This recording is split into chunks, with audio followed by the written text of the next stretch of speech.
할렐루야. 여러분 성탄절들 잘 보내셨나요? 가족분들하고 손주분들하고 또 자녀분들하고 잘 보내신 줄로 믿습니다. 지난주에 보니까 지난주에 가족분들이 많이 오셔서 참 좋았습니다. 그렇죠? 매일 우리가 한국말에 뭐라 그러죠? 매해가 설날만 같아라 그런 것처럼 매주일이 크리스마스 같은 은혜가 있게 되기를 주님의 이름으로 축원합니다. 여러분 한 해를 여러분 우리 2023년 오늘이 마지막 주일입니다. 송년 주일입니다. 특별히 오늘 2023 12월 31일 마지막 주일을 맞이하면서 이 마지막 주일을 그래도 하나님 앞에 드릴 수 있다는 것이 얼마나 큰 은혜인가 한번 생각하는 시간이 되기를 간절히 바랍니다.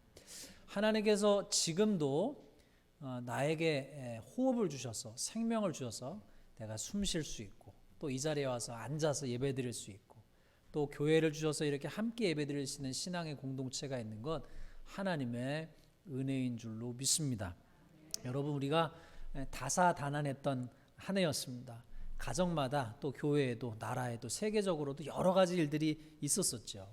여러분 개인적으로는 좋은 일 많으셨던 분들도 있으실 거예요. 나는 정말 좋은 일이 가득했습니다. 이렇게 손 들고 싶으신 분도 계시겠어요. 손이 막 근질근질해서 나는 정말 좋은 일이 가득했습니다. 이렇게 손이 근질근질하신 분이 있으실 수도 있어요. 또 어떤 분들은 그와는 반대로 2023년에 내가 돌이켜보면 너무너무 안 좋은 일이 가득했어요 라고 손 들고 싶은 분도 있으실지 모르겠습니다. 또 어떤 분들은 그냥 just so 그냥 그럭저럭 그냥 2022년과 크게 차이 나지 않은 그냥 한 해였습니다 라고 얘기하실 수 있는 분도 있으실지 모르겠습니다. 어떤 분은 2023년에 건강의 문제로 씨름하신 분도 있으시죠. 여러분 아시다시피 수술하시거나 혹은 치료받으시거나 하신 분들도 계시고 또 사건과 사고가 있어서 또 여러 가지 우리가 생각하지 못했던 일들을 겪으신 분들도 있고요. 또 자녀가 학교를 졸업하고 또 상급 학교에 진학하고 또 이사를 오시고 멀리에서 오랫동안 사시던 터전을 떠나서 저희 교회 이사 오신 성도님들 계시고 우리 교회 원래 다니신 멤버 가운데 또 이사 오신 분도 계시고 또 새 생명이 태어나기도 했습니다. 우리 어린아이들이 특별히 많이 태어났던 한 해이기도 했습니다. 연초에도 태어나고 연말에도 태어났습니다. 많은 일이 있었어요. 그렇게 이 한 해가 이렇게 지나갔습니다. 근데 그런 많은 일들이 있었지만 가만히 생각해 보면 그럼에도 불구하고 말씀드렸다시피 오늘 2023년 마지막 해를 이렇게 예배드릴 수 있게 된 것이 하나님의 은혜인 줄로 믿습니다. 어제 성도님 한 분이 찾아오셔가지고요 그러시는 거예요. 목사님 제가 오늘 2023년 그래도 마지막 인사를 드립니다. 내년에도 살아있을지 모르겠지만 살 줄로 믿습니다. 이렇게 웃으시면서 얘기하시는데 아멘 했어요. 그러니까 올해 우리가 마지막 예배를 드리지만 사실 내일은 우리에게 보장되어 있지 않죠. 그러나 하나님께서 이끌어 주실 때에 때때로는 화가 바뀌어 복이 되고요. 그렇죠? 때때로는 시련을 통해서 우리를 하나님께서는 때로 새롭게 하시고 그러나 하나님께서 우리 인도하시는 길의 끝은 멸망이 아니라 생명이고 회복인 줄로 믿습니다. 여기까지 인도하신 하나님의 은혜, 여기까지 인도하신 하나님의 은혜, 우리가 잘 아시다시피 우리가 이 말씀 좋아하고 많이 기도하지 않습니까? 여호와 이레의 하나님, 여호와 라파의 하나님, 여호와 니시의 하나님, 이런 하나님에 대한 고백과 더불어서 에베네셀의 하나님, 하나님이 여기까지 인도하셨다라고 하는 믿음의 고백으로 우리가 에베네셀 하나님에 대한 고백을 하곤 합니다. 여러분 에베네셀이라고 하는 하나님의 고백 우리가 함께 읽으신 오늘 이 사무엘상 7장 12절에 나오는 사건, 그 앞의 사건 뒤의 사건 포함한 이야기가 있지요. 오늘 그 말씀을 함께 살펴보면서 하나님의 그 에베네셀 하나님, 나를 인도하신 하나님, 도와주시는 하나님의 은혜가 우리의 삶 가운데 더 깊이 임하려면 우리가 어떤 것을 해야 되는지, 어떤 태도를, 어떤 것을 우리가 취해야 되는지 함께 생각하는 시간이 되기를 간절히 바랍니다.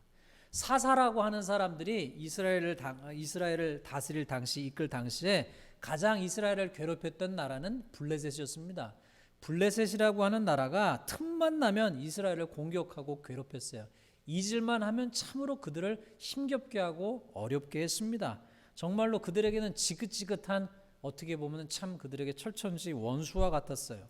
그런데 사무엘서 4장에 보면은 이스라엘이 블레셋의 침공을 받아서 오늘 우리가 지금 고백한 이 에벤에셀, 사무엘상 4장에 보면 거기에도 에벤에셀이라고 하는 이름이 나와요. 이미 실상은 사무엘상 7장 이후에 그곳을 이름을 붙였지만 나중 사람들에게 이미 그 이름이 익숙하기 때문에 역사적 사건에 대해서 설명하면서 이미 사무엘상 4장에 에벤에셀의 블레셋에서 침공을 받아서 에벤에셀 곁에서 진을 친 이야기가 나와요. 말씀을 드리고 싶은 포인트는 뭐냐? 그 에벤에셀이라고 하는 바로 그 지역에서 어떤 일이 일어나느냐? 이 블레셋 사람들과 싸움이 일어나가지고 전쟁이 일어나가지고요, 전투에서 4,000명 정도가 죽습니다. 패한 후에 패인을 분석한 이후에 그들이 생각할 때 우리가 왜 이 전쟁에서 패했을까라고 그들이 분석하고 생각한 결론이 뭐였냐면 하나님의 임재가 없었기 때문에, 하나님의 법궤를 앞세우지 않았기 때문에 우리가 전쟁에서 졌구나. 하나님께서 시내산에서 모세를 통해서 주신 하나님의 십계명이 적혀있는 그 법궤를 본인들이 갖고 오지 않았기 때문에, 앞세우지 않았기 때문에 이 전쟁에서 졌구나라고 결론을 내리고 판단을 내리고 생각을 내렸습니다. 그리고 난 다음에 홈리와 비느하스가 법궤를 메고 다시 전쟁에 나섭니다. 그런데 하나님의 법궤를 갖고 나왔으니까 전쟁에서 이겨야 될 거 아니에요. 그런데 그 전쟁에서 졌습니다. 아까는 4,000명이 죽었는데 이번에는 3만 명가량이 죽게 되었습니다. 하나님의 법궤를 뺏기고 거기에서 엘리 제사장의 아들 홈리와 비느하스도 죽었습니다. 그리고 그 사건이 있은 이후에 그 두 아들이 죽었다는 소식을 들었던 엘리 제사장은 의자에서 넘어서 또 죽습니다. 시아버지와 남편이 죽었다는 소식을 들은 비느하스의 아내는 아이를 해산하고 아가봇, 하나님의 영광이 이스라엘 떠났다라고 하는 이름을 줬습니다. 그러니까 우리가 지금 알고 있는 에벤에셀이라고 하는 바로 그 장소에서 어떤 일이 벌어졌느냐? 승리한 사건이 먼저 벌어졌던 것이 아니고 그 자리는 그냥 패배의 자리였어요. 실패의 자리였어요. 시간이 지난 다음에 이스라엘의 새로운 지도자로 아시다시피 엘리 제사장 이후에 사무엘 선지자가 하나님의 은혜로 말미암아 이스라엘의 새로운 지도자로 세워지게 됩니다. 그는 이 사건 가운데, 이 패배의 사건 가운데 그는 어떻게 했느냐? 이스라엘 백성들을 미스바에 모았어요. 미스바라는 곳에 모아서 함께 우리식으로 얘기하면 부흥회를 합니다. 함께 모여서 예배하고 기도하고 하나님 앞에 나아갑니다. 그런데 블레셋이라고 하는 이스라엘의 원수들이 그 얘기를 듣게 되었어요. 그리고 나면 어떻게 되느냐? 이스라엘 백성들이 미스바에 모였다는 소식을 듣고 이들이 생각할 때는 더 좋은 기회다. 모였으니 이참에 완전히 끝내버리자라고 마음을 먹었었던 것 같아요. 그들이 모여서 이스라엘 백성들이 사무엘의 지도하에, 권면하에 그들이 모였을 때, 번제를 드릴 때 블레셋이 공격합니다. 그들이 예배할 때, 기도할 때, 하나님 앞에 나아갔을 때 그때 그 블레셋이 공격합니다. 그런데 그때 놀라운 일이 일어납니다. 놀라운 일이 일어나게 돼요. 어떤 일이냐? 하나님께서 큰 우레를 바라셔서 그들을 어지럽게 하시고 하나님께서 천둥과 벼락을 내리셔서 완전히 블레셋을 물리치게 하십니다. 자신들의 힘으로는 도저히 물리칠 수 없는 정말로 그 블레셋을 하나님께서 하루아침에 쫓아내신 사건이 있었습니다. 사랑하는 성도 여러분, 우리가 여기서 깨달아야 될 것이 무엇입니까? 이 에벤에셀은 이스라엘 사람들이 범죄했을 때는 그 법궤를 빼앗겼던 것이고, 범죄한 제사장 엘리의 아들 홈리와 비느하스가 죽었던 곳이고, 그들은 철저히 실패했던 것이고 수치를 당했던 곳이에요. 그런데 그곳에서 사무엘 선지자가 그 백성들을 초청해서 미스바에서 성회를 갖고 하나님 앞에 나아가서 회개하고 기도할 때에 그 자리가 어떻게 실패의 자리가 성공의 자리로 바뀌었어요. 수치의 자리가 영광의 자리로 바뀌었습니다. 그날이 실패의 자리가 하나님께서 주시는 승리의 자리로 바뀌었습니다. 여러분, 사랑하는 성도 여러분, 하나님께서 우리와 함께 하실 때, 하나님께서 우리를 도우실 때에 그러한 역사가 일어날 수 있음을 믿으시기를 주님의 이름으로 축원합니다. 사무엘과 모든 백성들은 하나님께서 베푸신 은혜가 너무너무 감사했어요. 그들이 생각할 때는요, 일어날 수 없는 일이 일어난 것이죠.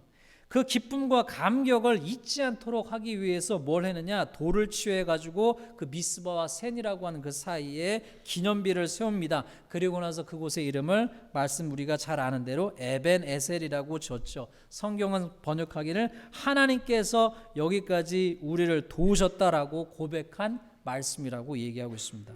히브리어 그 말 자체의 뜻은 에벤 에셀이라고 하는 말 자체의 뜻은 돌이라고 하는 의미의 에벤과 도움이라고 하는 에셀이 합쳐져서 도움의 돌이라고 하는 의미를 뜻을 갖고 있습니다. 그러니까 그 돌을 세웠을 때 그 백성이 기억하기를 원하는 것은 하나님께서 도와주셨다. 하나님께서 도와주셔서 이 수치의 자리가 영광의 자리가 되고 실패의 자리가 되고 실패의 자리가 성공의 자리가 될 수 있다고 하는 것이죠.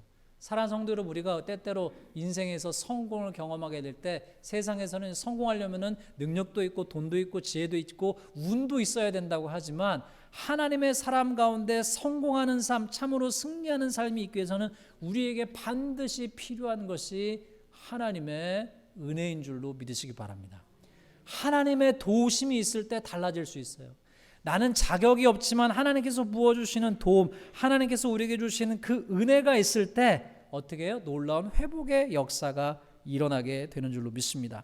야곱이 부자가 된 후에 하나님이 내게 은혜를 베푸셨고 나의 소유도 조카오니라고 고백했습니다. 하나님께서 나에게 은혜를 베푸셨다. 솔로몬도 부귀 영화 이 모든 것을 누린 것이 하나님의 은혜라고 고백합니다.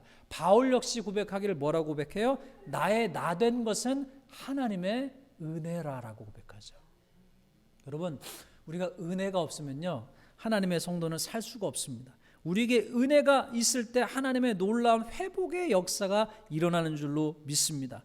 여러분, 우리에게 필요한 것이 뭐예요? 하나님은 우리를 도우시는 분이신 줄로 믿으시기 바랍니다. 특별히 2023년을 여러분 뒤돌아보시면서 또 2024년을 우리가 새롭게 바라보면서 하나님이 나를 도우시는 분이심을 경험하는 은총이 있게 되길 바랍니다. 다윗이 뭐라고 고백했어요? 하나님은 나를 도우시는 분이시라고 시편 54편에서 고백하지 않았습니까? 성경의 곳곳에서 하나님이 나를 도우신다. 이사야를 통해서도 히브리서 기자도 주는 나를 돕는 자신이 내가 무서워하지 아니하겠노라 라고 고백하지 않았습니까?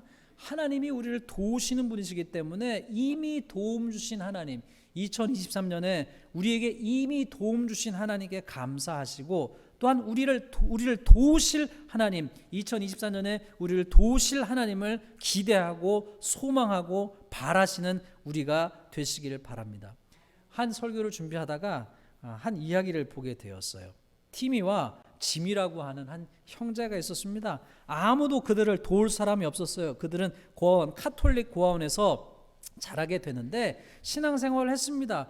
교회 고아원에 들어갈 때 교회학교 선생님이 하나님이 너를 결코 버리지 아니할 거야 라고 하는 말씀을 그 어린아이에게 주었습니다. 너는 하늘에 별을 따거라. 너는 하나님께서 도우실 것이다 라고 얘기를 했어요. 그런데 그 고아원에서 그 두 소년이 생활하면서 중학생이 되었는데 중학교에 다니면서 이 학생이 어린아이가 삐뚤어지기 시작했습니다.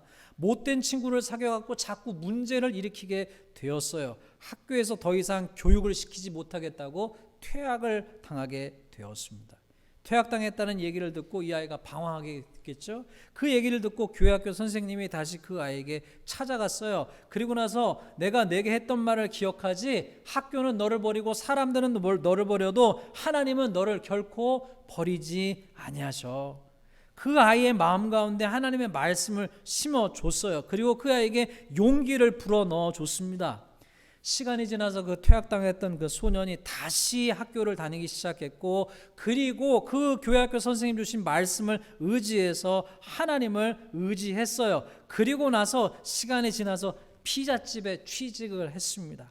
그 말씀을 새기면서 사람들은 버려도, 학교는 버려도, 세상은 나를 버려도 하나님은 나를 버리지 않으셔. 하나님은 나를 도와주셔 라고 하는 그 마음을 새겼어요. 그리고 나서 나중에 열심히 일을 해가지고요, 피자집을 차리고요, 피자집에 지점이 생겼어요. 지점을 만들었어요. 그리고 피자집에 지점이 1,400개가 넘게 되었어요. 그리고 나서 시간이 지나서 이 피자집의 이름이 어떻게 되느냐? 여러분 아시는 도미노 피자가 되었습니다. 지금은 너무나 잘 알잖아요, 우리가. 근데 그 도미노 피자 처음 이야기의 시작의 스토리가 어땠어요? 굉장히 불행했던, 사람들에게 버림받았다고 생각했고 학교에서 버림받았다라고 생각했던 한 소년이 하나님은 너를 버리지 않으셔, 하나님은 너를 도와주셔, 하나님은 너를 도와주셔, 온 세상 날 버려도 주 예수 안 버려. 그 마음에 확신이 있었던 거죠. 그 마음의 확신이, 하나님이 그 소년의 마음에 주신 레마의 말씀이 그 소년들을 다시 살게 하는 것 아니겠어요? 오늘 예배를 드리면서 하나님께서 우리를 도우시는 하나님이심을 깨닫고 그 하나님을 붙잡고 하나님이 도우셔서 역전의 은혜가, 새롭게 살아나는 은혜가 있게 되기를 주님의 이름으로 축원합니다. 그러면 하나님께서 우리를 그렇게 도우실 때에 우리가 어떻게 해야 될까요? 하나님 없이 블레셋과 싸웠을 때는 그 에베네셀이라고 하는 똑같은 자리에서 처절한 실패를 경험하고 수치를 경험하고 어려움을 경험했습니다. 그러나 하나님께서 그 실패의 자리, 수치의 자리, 패배의 자리를요 역전시키셨어요. 어떻게 역전의 은혜가 있었습니까? 첫 번째는요, 그 백성들이 사무엘과 사무엘 선지자의 초청을 받아서 한 자리에 모여서 뭘 했느냐? 회개를 했습니다. 하나님 우리에게 복을 주시길 원하십니다. 하나님 우리를 회복시켜 주시길 원하십니다. 근데 그때 우리에게 필요한 것이 뭐예요? 회개의 은혜인 줄로 믿습니다. 우리의 잘못을 깨닫고 우리의 자리를 깨닫고 우리가 벗어난 것을 깨닫고 하나님께서 깨닫게 하실 때 하나님 앞에 나아가서 회개하고 기도하는 것이 우리에게 더욱더 필요한 줄로 믿습니다. 여러분 성경을 보시면 사도 바울이 뭐라고 그랬어요? 처음 예수님 만났을 때는 나는 이 예수님의 제자들 사도들과 별반 차이가 없다라고 했습니다. 시간이 지나서 나라고 뭐라고 그랬어요? 나는 모든 성도 중에서 가장 작은 자다라고 얘기했습니다. 시간이 더 지나서 뭐라 했어요? 나는 죄인의 괴수라고 했어요. 그가 더 죄를 많이 저질러서 그랬을까요? 아니죠. 하나님의 은혜가 임하니 그가 하나님 앞에서 더 기도하고 더 회개하고 더 낮아진 것 아니었습니까? 그때 하나님의 은혜가 그에게 더 크게 임한 것 아니겠습니까? 우리에게 필요한 것도 그것이죠. 하나님께서 저와 여러분에게 원하시는 것, 우리에게 회개의 은혜를 주셔서 하나님의 회복의 은혜를 주시기를 주님의 이름으로 축원합니다. 고로 우리의 심령 가운데 우리가 길을 벗어났다면 하나님 앞에 다시 예배의 자리, 기도의 자리, 말씀의 자리, 회개의 자리로 돌아오시기를 주님의 이름으로 축원합니다. 두 번째는 뭐예요? 그들이 회개했을 뿐만 아니라 예배의 자리에서 온전한 예배를 회복하게 되었습니다. 그들은 어떻게 했어요? 시간이 지났을 때에 백성들이 미스바에 모였을 때 하나님 앞에 나아가서 그 선지자가 얘기했을 때 내가 너희를 위하여 여호와께 기도하리라 라고 얘기했을 때 그 백성들이 모여서 한 자리에 모여서 하나님 앞에 마음과 뜻과 정성을 다해서 예배하게 되었습니다. 그때 그 예배를 받으시고 하나님께서 실상은 그 백성이 나가서 싸워야 되는데 하나님이 대신 나가서 블레셋과 싸워주셨어요. 그리고 그들에게 승리를 주셨습니다. 사랑하는 성도 여러분, 하나님께서 우리를 위해서 싸워주시는 그 역사가 있게 되기를 주님의 이름으로 축원합니다. 그러려면 어떻게 해야 돼요? 우리의 마음 가운데 사모함을 가지고 하나님 앞에 예배하러 나아가는 우리 모두가 되시기를 바랍니다. 마지막으로는 뭐예요? 그 백성들 가운데 하나님 앞에 감사하면서 하나님이 우리를 여기까지 도우셨다라고 하면서 도움의 도를 세우며 감사하는 마음 가운데 그들이 있었습니다. 그들은 가만히 우리가 성경을 보시면 성경에서는 무슨 중요한 사건이 있을 때마다 이스라엘 백성들이 또 하나님의 명령을 따라서 돌로 기념했던 것을 보게 됩니다. 노아의 홍수 이후에도 홍수가 끝났을 때 노아도 하나님 앞에서 돌로 제단을 쌓았고 아브라함도 가는 곳곳마다 하나님 앞에서 감사의 돌을 쌓았습니다. 야곱도 베델에서 도망가다가 야곱의 사다다리, 천사의 사닥다리를 보고 나서는 그곳에 돌로 단을 쌓았죠. 여호수아도 요단강을 건넌 후에 요단강 강가에 12개 돌을 취해가지고 그 돌을 쌓았습니다. 그 돌단은 다 뭐예요? 하나님 앞에 나아가는 감사의 제단, 감사의 단이었습니다. 우리에게 필요한 것이 뭐예요? 하나님 앞에 감사하며 나갈 때 하나님께서 은혜 주심을 믿으시길 바랍니다. 오늘 말씀을 보시면 하나님 앞에서 에벤에셀 그 돌단을 쌓은 후에 성경이 증언하기를 13절 14절에 이렇게 얘기합니다. 이에 블레셋 사람들이 굴복하여 다시는 이스라엘 지역 안에 들어오지 못하였으며 여호와의 손이 사무엘에 사는 날 동안에 블레셋 사람들을 막으시고 블레셋 사람들이 이스라엘에게서 빼앗던 성읍이 에그론부터 가드까지 이스라엘에게 회복되니 이스라엘 그 사방 지역을 블레셋 사람의 손에서 도로 찾았고 또 이스라엘과 아모리 사람 사이에 평화가 있었더라. 뺏겼던 땅을 다 찾게 되었어요. 그리고 빼앗던 성읍도 다 회복되게 되었습니다. 하나님의 도우시니 회복의 역사가 있었어요. 잃어버린 것, 뺏겼던 것이 다시 찾아지는 역사가 있었습니다. 사랑하는 성도 여러분, 간절히 바라고 원하기는 정말로 사랑하는 성도님 삶 가운데, 우리 교회 가운데 이러한 회복의 역사가 나타나게 되기를 주님으로 축원합니다.